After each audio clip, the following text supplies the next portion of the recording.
views expressed on this program are those of the hosts, guests, and callers, and are not necessarily those of this station, its management, or other advertisers. You're listening to Transformation Talk Radio.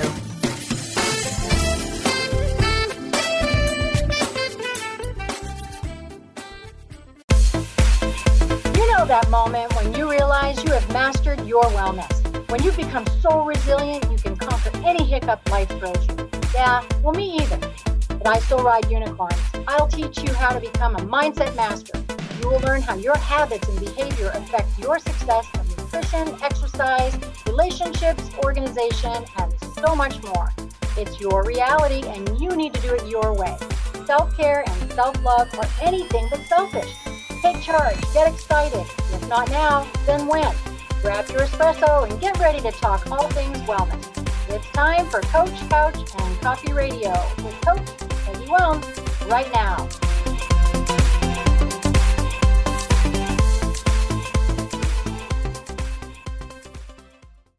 Hello, everyone. This is Coach Peggy here, and you are listening to Coach, Couch, and Coffee Radio here on Transformation Talk Radio. You know I come at you every Monday, 3 p.m. Pacific, 6 Eastern, where I fill up one of my favorite coffee mugs.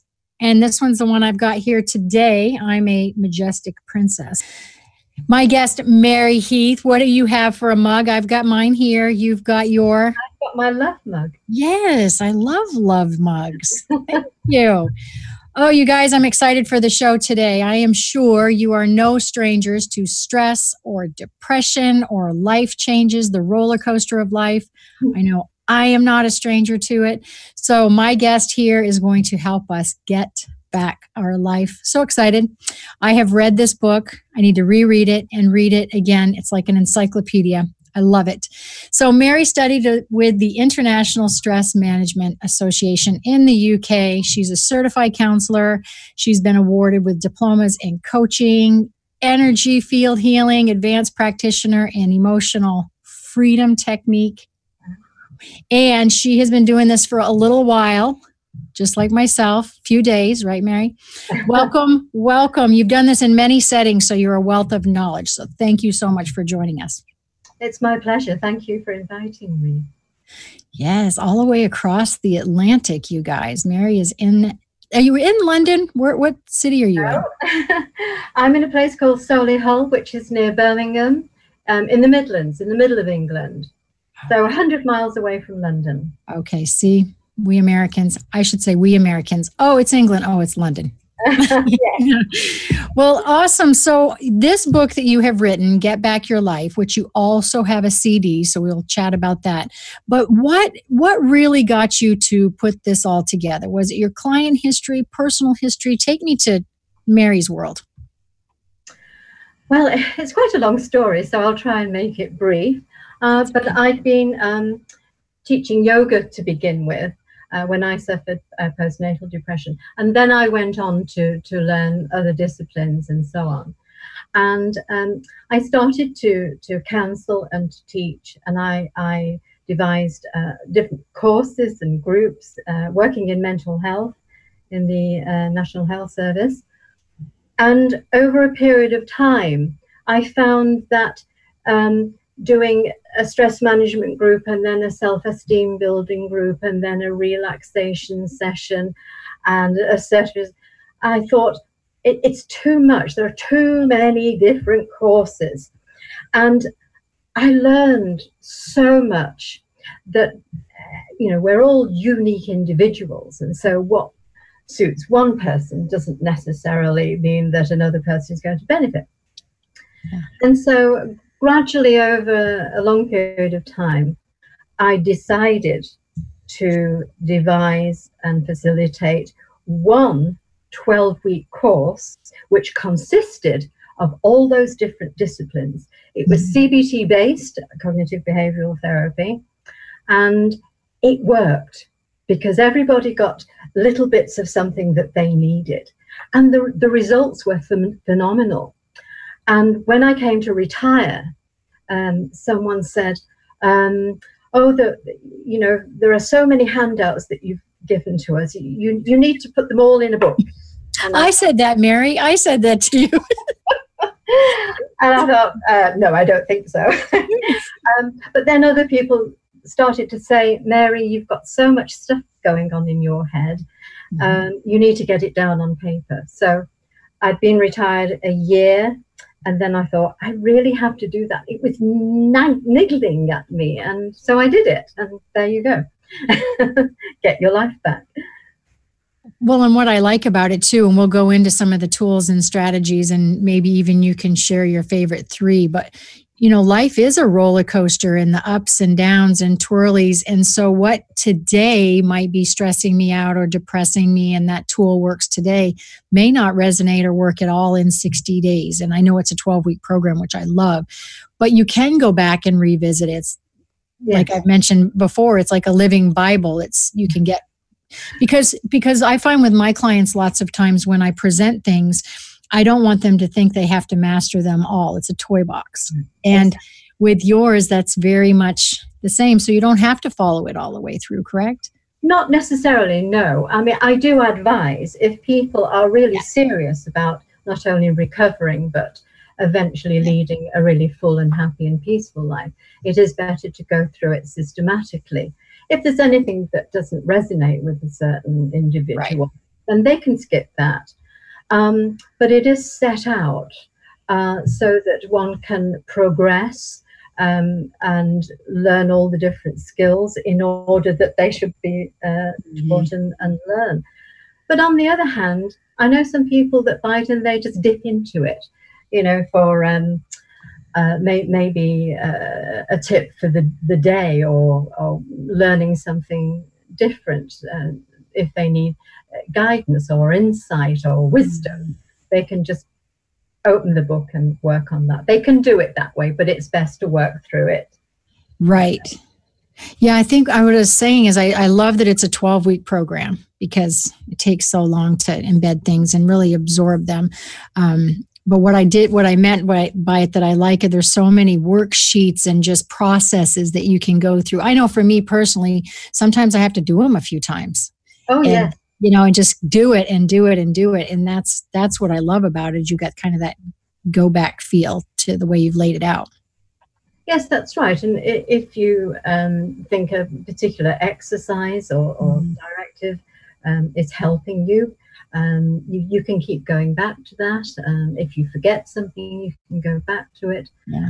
And at the end of every week, there's a self-assessment scale. So you can work out, how you are progressing and how you are coping better than you did the previous week. Right. We tend to forget how far we've come, and sometimes we don't tend to. We suppress a little bit more than you dig some stuff up. You help us dig some things up. And so when you think of depression and anxiety, I know you believe, if I'm not wrong, that really breathing is the nucleus of this. Did it come from, take me through that. So yoga, and then you evolved through this whole, but breathing is really your source in this.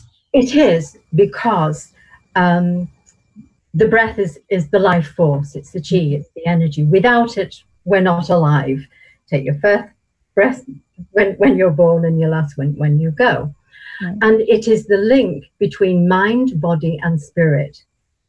And you can change how you feel by breathing in a certain way, using a certain breathing technique. Mm-hmm. And that changes the way you think, and therefore how you become. So it can change your behavior, your actions, changes, what you feel about your life or yourself or the world.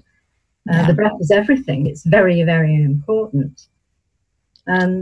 I learned the pranayama yoga breathing techniques right from the start when I was in my late 20s. And it did so much for me. It really helped enormously. And so they're all in the book. Yep. There are just, everyone. But then you go on to learn how to cope or even eliminate nervousness, anxiety, anger. There's one that helps you sleep. There is one that will really calm your mind so much that the depression exercise can really work very, very well, although it's hard to believe, but it does. How did you decide to lay out your 12 weeks? How did you decide what was more important than week 4 in week 1? How did you? Well, I threw a dart, Peggy. I threw a dart. I thought about it a lot. And I made charts, and I went back to the results that I got when I was at work, and what was what were the best tools, the best therapies, the best strategies, and they were all important. So I started with the easy things first. So week 1, it's just getting the reader to understand themselves and be self-aware and what it is they needed and what they need to achieve. And then the next week, week 2, would be more understanding about stress and anxiety and who you are as a person and how it affects you. And so it gets a little bit more difficult as you go on through the book, but that's the way I worked with real people sitting in front of me. And it was 12 weeks because on average, that was the amount of time that got people to full recovery, not just feeling better. So I started off with 6-week courses, and then it went to 8 because I added more CBT, and then I added more sort of self-esteem building. And I kept adding until I got to the 12 weeks, and that was the magic. I needed 12 weeks. So I put everything in the book in order of importance. And you've worked in many arenas, I mean, hospitals, private practice, and do you find it flows regardless of where people are or how deeply depressed or deep? Yes, it flows well with regardless of the environment? Yes. I mean, I suppose, to be honest, I think it worked better in a group environment. So I would have a group of between 6 and 8, sometimes 10 people. Certainly in a caring environment. So working in a mental health clinic or a hospital worked best because they were the people who were really poorly. You know, they would have been referred to the clinic or to the hospital by their doctor. And so they were the ones with the more serious mental health problems. But because it was in a group, everyone shared their experiences. Yes. And that was great, because working on a one-to-one basis, you don't know what other people are feeling. I was thinking about that. You're hanging out with like-minded people, which already takes a little bit of the blame game and labeling off, because you're like, whoa, these are my peeps right here. Yeah. But there were so many surprises, like, oh, you have that as well. Oh my God. Oh yes, and I do too. I get that. Yeah. And we'd usually start off with half an hour's discussion on, you know, how people related to one another. So did you go through, you had the book and it's laid out in 12 weeks. So the group would meet in 12 weeks and or a prep week or whatever at the end. Maybe you had a graduation. I don't know. So you would go through that book because it is very workbook laid out. It's beautifully laid out. Did you go through that together as a group? No, not at all. Oh. I only wrote the book when I retired. I didn't have time to write the book when I was working. So you put these all in practice and then said, I'm going to retire and write that's interesting. Yeah. So now you've gone back. And so now everybody's going, what? Come back, Mary, and we want to use your book. What, Mary? You can't retire. The world needs you. Well, I think because I missed the work, and I still had this yearning to help people because, I usually got good results, that it was something else to do so that I could reach out to as many people as possible. So they didn't have to come to me. I mean, yes, it's better if you work in a group, but at least they had something in a book that would help them. Right. Wow, that's fantastic. So do you have places around you or people that, that are using your actual, strategies and tools, the actual 12-week program that you either go speak with or it's alive? No, not anymore. No, because I've been retired 10 years. Yeah. And my work is done. My work is done. Yes, I've achieved what I wanted to achieve. That's awesome. What do you think are the top 3 strategies or tools looking back? And now that you've had a little bit of time even away since you've written the book for a bit, when you look back, what would you say? Number 1, definitely, without a doubt, is to live in the present. Always. If I just taught that one philosophy, that principle of yoga philosophy, just that one thing, they would improve. Because if you think about it, your stress, your anxiety comes mainly from the past or from the future. But they're not there. You only have today. So people worry about what's going to happen to them, or they dwell on their past mistakes and how awful that was, and I thought I'll never get over it, and so on. So living for the moment, for the one day. The second is the breath. Because people were so surprised when I taught them how to breathe properly. You know, people would be in the middle of having a massive panic attack, and within about 30 seconds, just by me teaching them a breath control exercise, it would go, and it was so easy to do. What's your favorite one? There's so many techniques. Do you have a favorite breath one? Do you do any particular one? I think the one I've just mentioned is very powerful, the one for anxiety. Okay, so that's your favorite. It's involving the abdominal muscles as well as the breath. So you would stop the breath. I'll go through it quickly. Yes, love. Draw the tummy right in towards the spine and hold it for 5 seconds. Keep it in and breathe in through your nose. Breathe out through your nose all the way out. Hold again, 1, 2, 3, 4, 5, and then let the tummy out. And breathe normally. Wow. I have to concentrate so much, Mary. That was hard. It's the concentration that helps as well. Because if you're concentrating on, having to speak in public, then you'll get anxious. But if you're concentrating on the breath, that thought is taken away. So it works in many different ways. Yes, I love that. It is amazing. Yeah. So live in the moment, breathing. What's one more, Mary, favorite? Well, I think it's understanding yourself and your ailment, whatever it is. So if you take anxiety, as we're on that subject, so many people become anxious about being anxious because they don't understand what it is.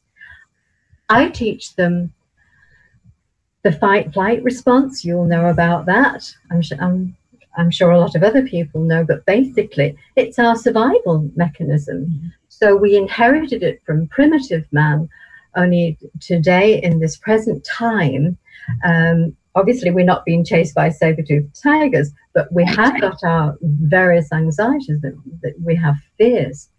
And our body just goes into action immediately. Every single organ and gland in the body is affected, and particularly the breath, because it's having to get all the stress hormones right through the body. Yes. And so you can change that. You can switch that fight-flight response off by using that breathing exercise. And it's very powerful. And if you're very anxious, it's hard to do, but you've got to keep at it. You've got to persevere. So sorry, I've gone off the subject. No, you haven't. No, you haven't. I was thinking when you said people who are anxious about being anxious. And I always think about worry, because there's so many people that worry about trying to stop worrying. Yes. And, you try to stop anything, and that sheer resistance you're fighting of trying to stop. Yes. And that makes it worse. Yes. And you worry more, and then you get anxious.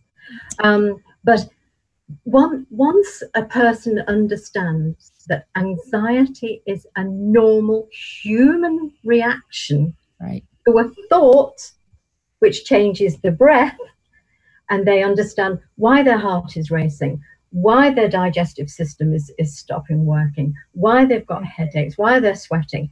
Once they know the reasons for all of their very unpleasant symptoms, they think, yes, that's it. That's because I'm thinking that thought, and it's making my body change, and it's making me feel terrible. So this is where cognitive behavioral therapy comes in. So CBT is always up there, number one, sharing it with the breathing and the living for the moment. So it's about challenging or recognizing what those anxious thoughts are and saying, stop, hang on a minute. Right. Is it really that way? So it's getting people to challenge their negative belief systems, challenging their negative thoughts, and that too switches off the stress response. What I love about just having the conversation, which is why I love groups, because it really does, because you can take the word, paying bills, just bills, and somebody who just has never learned these coping skills just create it into this catastrophic without even realizing we all have bills. Yes, but we don't cope with it at school, do we? Well, we don't in England anyway. So, yeah, you worry about paying the bills, you worry about your loved ones, and worry about self-image, everything. The stressors or the pressures. So that's awesome. I love. I was thinking about some of the things that are in there that stick in my head are the 6. What are they? The 6 A's of Serenity. Yeah. I love that too. So awareness, first of all, you have to be aware, and you have to then accept the things that you cannot change. It's amazing how many people worry about things that they can't change. We moan about the rain all the time out here, but you can't. Right. So awareness, acceptance, attitude. So if you've got a negative attitude, it's going to make you ill eventually. Absolutely. Achievement. We need to know, we need to have a goal. We need to have direction in life. Otherwise, we're floundering about, wondering what's going on. Right. We need a lane. Yes, exactly. Yeah. So the book is full of setting goals and achieving them. And we don't do a very good job of rewarding ourselves in the memories of how great we did either. We could have done something great yesterday, and we go, oh, now I've got to keep achieving. And it's sad that we... It's very sad. Most people that suffer with depression or anxiety have low self-esteem, and I'll ask them, but what have you achieved in your life? Nothing. Really? And if I press them, they'll have a whole long list at the end of the session. Right. But the other A I missed out was adjustment, change. Yes. Explain that to us. I like that one. Well, I always say, if you carry on doing what you're doing, you'll carry on getting what you're getting. And if you don't change anything, your outcome will be the same, and it won't be good. And so if you adjust how you think, or how you behave, or what you do, or your social life, if you make small adjustments to begin with, then you go on to achieve, and you begin to feel better. So the 6 A's are important. Yes, I like those. I actually wrote those down. Yes, I like them because they're easy to remember. But I'd never thought of achievement. We think of it as goals all the time, but in my head, not forgetting what you have already achieved. We just don't do. Maybe it's our parenting. And I'm a parent. Maybe we're just always teaching everybody to strive, which puts more stressors and more pressures and more worry. But I like being able to kind of take a pause and go, hey, I've done a pretty darn good job, even if it's just today. Yes. The pressure for some children, particularly now, it just becomes all too much. And social media, and being in front of a screen, it's all too much. Yes. Sometimes you need to press someone about what they've achieved today so far. Right. For some people, when I was working, it might have been, well, I got out of bed and got dressed today. Right. No, that can be huge, Mary. Yeah. There are a lot of people, absolutely. So achievement and realizing that you have many achievements, right, is important. And relaxation. I haven't mentioned relaxation, but I have to mention it before. I don't know when the time is up. Please, we have a few more minutes. Please talk to me. Yes, and that's what I love about the front of your boat. Your book is the life preserver. Just yes, relax. That's what it made me feel, is relaxed. Oh, good. Yes, yes. And you can see the beautiful ocean behind you. Gorgeous. I did that for you. And it creates a sense of relaxation. And reading is a relaxation for some, walking for others. But I'm talking about real, serious, deep relaxation. If you can manage that, and you can practice, it's difficult for some. If somebody's tight like this, they're not going to be able to relax very easily. But if you can manage to relax, it switches off that fight-flight response. It's the exact opposite to stress. You cannot be stressed and relaxed at the same time. It's impossible. Yes. So you can move from stress into relaxation. And even if you just did that, there are 6 relaxations in the book, 6 different methods. There are 6 methods of meditation, which is also relaxation. So there's lots to choose from. There's so much information in that book. I mean, you guys that are listening and watching this, I am serious. It is such a great purchase. It is 10 self-help books. That word drives me crazy, but improvement, self-love, self-appreciation books in one. Mary, how would everybody find you so that they can see this lovely book, and if they had any questions or anything for you? Well, they can email me. Find you in the garden because you're retired and drinking tea. Or on holiday. I have a book here. Sorry. So if you can just show this. Yes. And I had Kat put it up on the screen too. So they can email you. How can they email you, Mary? It's Heath 111 at AOL.com. And so I'm open to any emails. I'm on Facebook. Get Your Life Back has a page on Facebook. I have to be honest though, since I retired, I haven't really kept the Facebook page up, but people can contact me through that. Yes. No, that's okay. You're supposed to be retired and relaxing and practicing your 6 A's of serenity. You have to walk the talk, Mary. Absolutely. That's right. Yeah. Well, thank you for being with me today. And I'm going to be using bits and pieces of this in my practice because I have to work many more years, Mary. So I can't retire yet. Well, you're so young, that's why. I don't know, darling. So it doesn't come up on my screen. Can I just see if I can get rid of it? Okay. The CDs, can I just mention those? Yes, please mention the CDs. Okay. 3 relaxations on this one. Yes. All the breathing exercises and 1 relaxation on that one.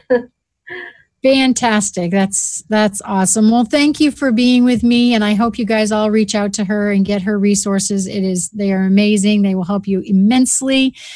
You can find me next Monday here. I'm going to go off road a little bit. That sounds scary, but I'm going to answer some questions. I'll be here with you, and you can also find me at 3wellnesspillars.com and go on and read my fun blogs or find some of my programs and link to all my social media. So thank you for joining me and joining my beautiful Mary here. And I will talk to you guys next week here on Coach, Couch, and Coffee Radio. Have a good week. Thank you for listening to Coach, Couch, and Coffee Radio with me, Coach Peggy Willms. Did you hear something that made you go, or have an aha moment? I live for those. If not, we will get you next time. I will be back every first and third Monday at 3 p.m. Pacific to tough love you to become smarter, stronger, braver, healthier, and happier. Duh. I will be back with a barrel of positivity, and you never know when a guest might pop in. There is no time for excuses. So don't forget to bring your coffee and an open mind as we talk all things wellness on Coach, Couch, and Coffee Radio with me, Coach Peggy Willms. Now go grab a ray of sunshine.